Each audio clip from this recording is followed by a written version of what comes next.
মুখ্যমন্ত্রী মমতা বন্দ্যোপাধ্যায়ের উদ্যোগে দীঘায় তৈরি হলো জগন্নাথ মন্দির।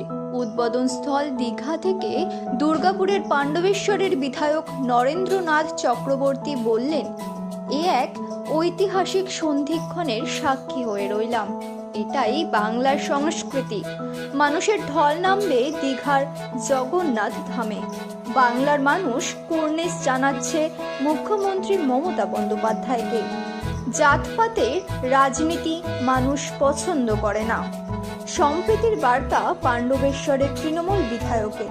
একই সাথে বললেন, দুই মেদিনীপুরের আর্থ সামাজিক অবস্থার প্রচুর উন্নতি ঘটবে এই জগন্নাথ মন্দিরকে কেন্দ্র করে। মানুষের আকর্ষণ বেড়ে গেল। আমি উল্লসিত, আমি উজ্জীবিত।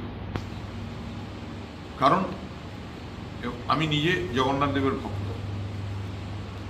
খুব সামনে যখনই সময় পাবো ছুটে আসবো প্রভু জগন্নাথের চরণে প্রণাম নিবেদন করার জন্য। পূর্ব মেদিনীপুর, পশ্চিম মেদিনীপুর জেলা এবং তার সন্নিহিত যে অঞ্চল, এদের আর্থ সামাজিক উন্নয়ন মমতা বন্দ্যোপাধ্যায়ের এই জগন্নাথ মন্দির প্রতিষ্ঠার মধ্য দিয়ে পরিপুষ্টিত।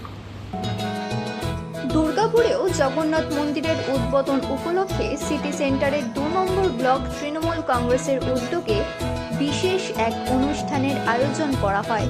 সম্মান জানানো হয় পুরোহিতদের। উপস্থিত সকলকে খাওয়ানো হয় মিষ্টি।